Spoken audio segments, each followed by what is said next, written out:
Hey everybody, this is Brad from Johnson Small Engines. We have here a Craftsman 11.5 horsepower overhead valve, 30-inch snow thrower, and I just want to show you how I operate it. There's a lot of things on this machine that I thought would help out everybody out there as far as the operation on the controls, and a couple things on here I think to me are a little confusing, so hopefully this video will help everybody out. First thing I want to show you is the model number on the machine. If this pertains to your machine, this is a 917-8815 or 881151. There's a lot of these models that are going to be really close to this machine. So basically this is an 11.5 horsepower Briggs & Stratton engine, 30-inch path. It doesn't really have other than Craftsman on it. Obviously Craftsman doesn't build it, but this is actually a Husqvarna. But as far as first thing you got to do is, one, you want to check your oil, and we just service it, so this oil is going to be very clean. Now this dipstick also has a little confusion on it too. I've had people get these dipsticks stuck, and what first thing you gotta do is take it out, wipe it off, make sure you're on flat level ground when you check it. There's a little bar graph right here that shows the full mark and the add. Okay, so you just want to make sure you're right between the add and the full. Now the funny thing here is, the tricky thing is that there's two little dots here and then there's a little dot here.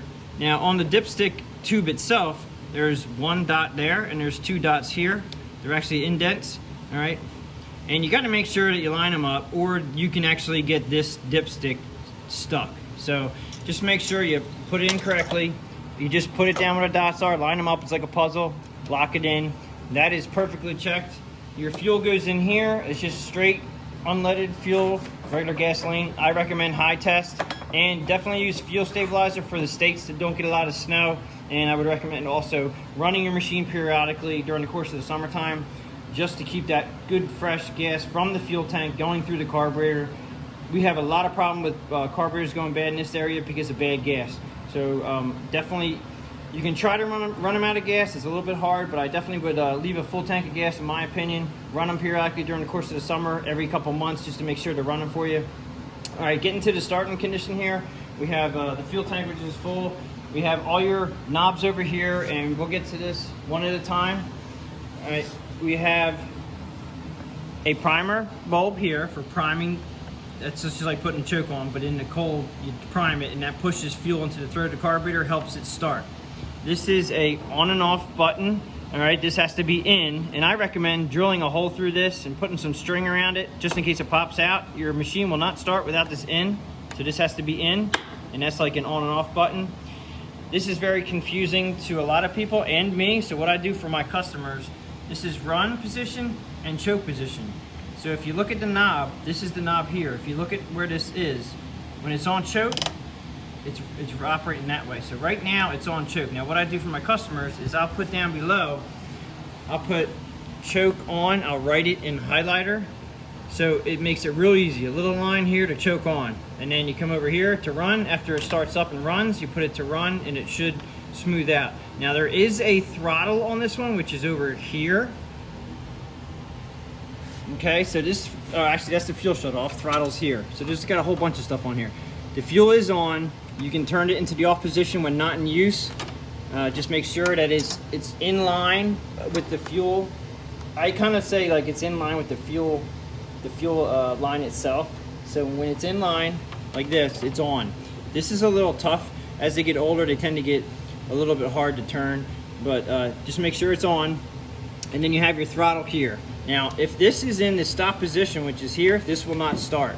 So remember, I always start this up and all the way up on full, but bring it back to about half throttle, just so it doesn't start up on full bore right away. I like to start them at half throttle.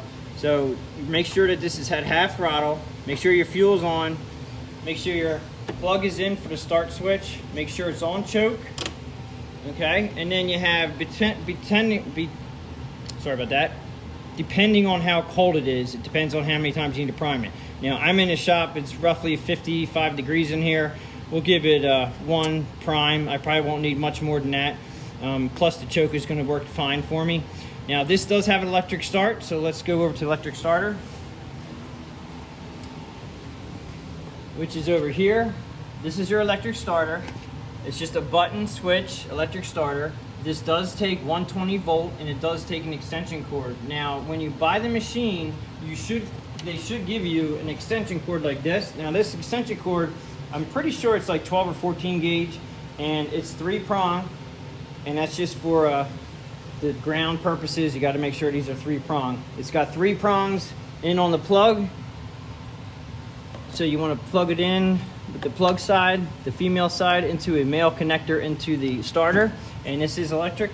You don't want to go, if you do not have an extension cord with the machine that came with it brand new, do not go over 10 feet if possible, because the longer the cord, the worse the draw, like the amperage, you'll start to lose your amperage. So I'm going to plug this into my wall over here. About 10 feet. Okay, so we have everything set up to start, and now all you have to do is push this starter button and this thing should fire up. I have it set about half speed. We're probably not going to be able to communicate too easy, so what I'm going to do is, after I start it, I'm going to turn the choke off. Now, and when it's really cold outside, you may need to leave the choke on for a little bit so it'll actually start to keep running. If it shuts off as soon as you turn that choke off, then just redo everything, prime it a couple more times. You know, like I said, don't run it at full speed till it gets a little bit warm, but don't run it at idle either, because when it's really cold outside, they won't like to idle until they get warmed up. So about half speed, warm it up, then make sure before you start blowing snow to put it all the way up on full speed. So I'm going to fire this up just for you, so you guys can see how it works with the starter. Just push the button. Just turn the choke on, smooth out. Now, make sure you disconnect your electric cord and put it away. Alright, I just shut it down, and as you can see, this one has a headlight on it, which is nice when you're doing it at night. Alright, I'm going to move this out into the area here so we can show you a couple more things here. Okay, so as far as when you're ready to operate it, when you're ready to go, you're going to come back to the handles here, and there's a lot going on up here. We have a couple triggers, one on each side. This is a trigger here and a trigger here. Now what this does is, when these triggers are out, when they're in the engaged position, which they are now, that keeps this in dual locked wheels. So that means that both of these wheels are going to operate while it's going. As soon as you hit your one handle for it to move, both wheels will spin. Now, the reason why they give you these lockers is when you hold up one of the lockers, that disengages the wheel. So what it does is it makes it very easy to spin the machine. Okay, if you have it locked, it's like you're going against the wheels. You're posi traction right now. So if you get into a position where you need to turn, you can just unlock one of the wheels and it'll spin very easily. And it also helps you in the snow as far as turning. When you're moving forward and you hit one of these up, it'll actually start to turn it for you instead of trying to muscle this thing around. That's why you get a good feel for how these work, and they really can make the snow blowing a lot easier, especially in heavy snow. It'll make them turn a lot easier. Now that's just these two handles here.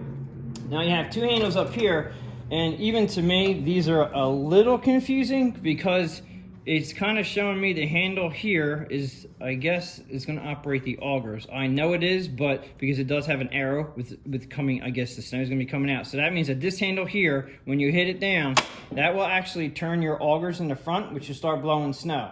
All right, this other handle over here, obviously this one's a little more self-explanatory. This has the wheels going around, so you know that this one here, when you put it down, because he has his hand on it, that it will also have your wheels going forward or backward, no matter which way you're going. Now, that's where the motion is over here, and I wish that the handle was over here for the wheels, because this is your forward and reverse for your speed. Now, everybody gets to these things and they go, okay, forward and reverse. Well, guess what?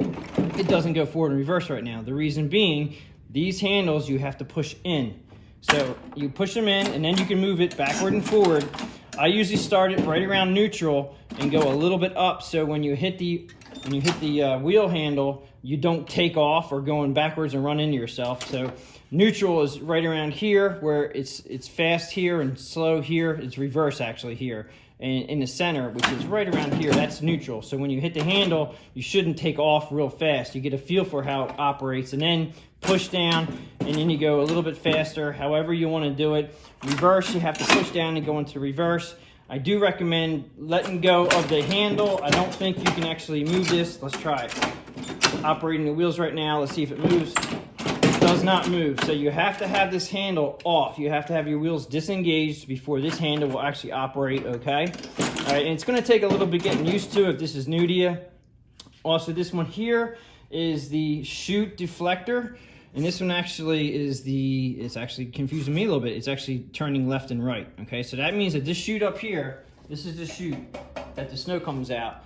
If you push this handle down, now watch the chute, it actually goes right and then left and then the center, okay? So this handle here is for operating which way the flow of the snow goes, where it's being shot out of, all right? And then this little handle here gives you the operation of the upper chute, okay? So when you push down this handle and you look up here, okay, that will give you how far up you want to shoot it or down you want to shoot it. If you're near somebody's house and you don't want to throw it too far up, you can always, angle this down. If you can, keep that as high as you can. I do know in this area we get a lot of wet snow and it clumps up when you have to shoot in a down position because it gets backed up in there.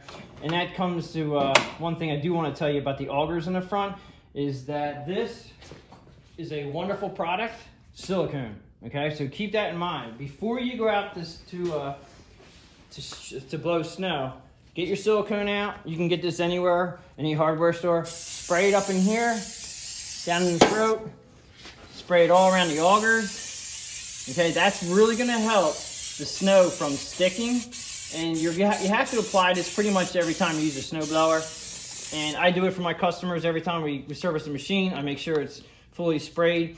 These are your augers here, okay? And there is one thing I can tell you about these augers. They all have shear pins. Now, you're asking me what a shear pin is. This bolt right here, this is designed to shear. And you have to be careful if they do shear, don't go out and get yourself like grade 8 bolts. Make sure you look up the part number for the shear bolts and get yourself the right shear bolts for this because they're lightweight bolts and they're most likely, a lot of them are aluminum or they're very inexpensive, cheaply made bolts because they are designed to shear if you get a rock stuck between the auger and the back of the plate back there, and it'll shear the bolt before it ruins your transmission. If it ruins your transmission, very costly. If the shear bolt just shears, you can just punch it out with a punch, put the new one in, bolt it up, and they actually give you a grease fitting right here where you can see there's grease. There's a little Zerk fitting here that we grease up and we put grease in it so it'll keep these bolts able to actually get them out. If you're in a high salt area as far as people putting salt on the roads and it starts to corrode in here, at least if you pump this up full of grease, the shear pin should come out a little bit easier. And also if you ever have to get into taking these augers off, they'll make them applicable to come off pretty easy that way. All right, so that's the shear pins. As far as setting this thing up, I pretty much wanted to just show you guys how to operate it, and that's pretty much it. And if you guys have any questions about it, just feel free to give me a shout or put a comment below if there's something I missed. Good luck with your snow thrower. I really appreciate everybody watching my videos. Please subscribe, and thanks for watching.